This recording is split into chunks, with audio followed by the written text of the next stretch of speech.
the students ask why the Ashtanga Yoga is kind of meditation.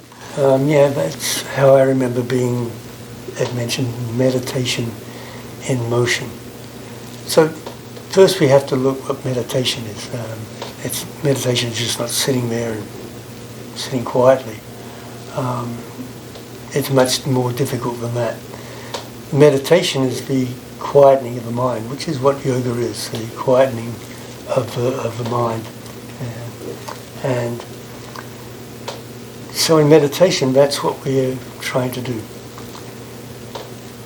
In the Ashtanga practice, as I mentioned before, we're taking the essence of the 8 limbs, which includes the meditation, dharana and dhyana. And if we're doing the practice and we're observing equalness of breath, counting breath, each breath is like a pendulum, even breathing. Okay, so if we're first looking at evenness of breath, this also includes the movement with the breathing. So each movement, if we're coming into a yoga posture, we come through, we don't just lift up and lower down. We use the breath to inhale. So there's a certain length of breathing in that, just in this lifting and extending and connecting the body. And then the same breath is there to exhale.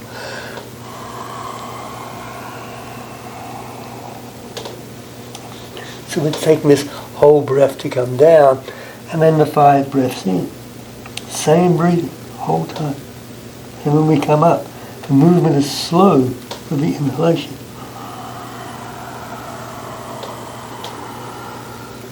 And then there's another breath to let all this chi flow through our body. And then another breath to prepare ourselves to move into chaturanga, upward dog and downward dog. But each breath is even. So if you're working in this method through every posture in the practice, it takes a great deal of concentration and willpower. And meditation is concentration one-pointed on one thing. Okay? But in the Ashtanga practice, we're doing many things, but all revolving around the movement of the breath.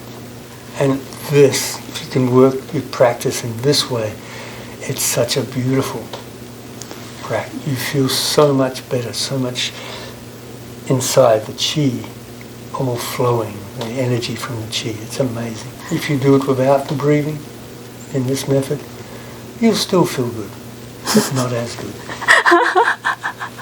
So if you can learn to do this, then you can sit. You can learn to sit and become one-pointed in your concentration. Again, first just observing breathing. It's the best meditation. Just observe the movement of breath and the chi that flows in the body. If we take the translation from the Yoga Sutras of asana, it says sitting with foundation, that you feel stable and comfortable.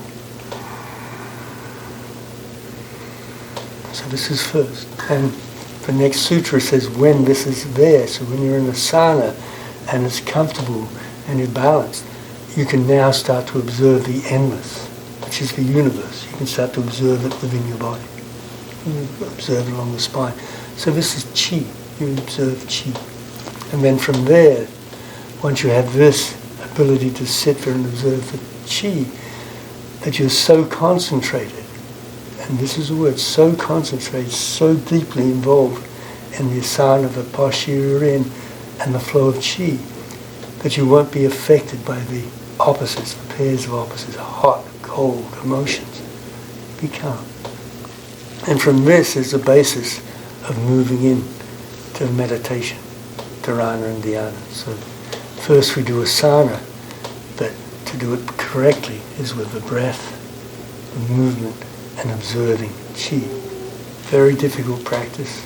It's very, very, hopefully this gives you some encouragement to try, because it's difficult. It's so easy just to jump back and do this and that, and, oh, look how good I am. But when you do it concentration. It doesn't matter about the yoga posture. It matters about what's inside. So take the journey.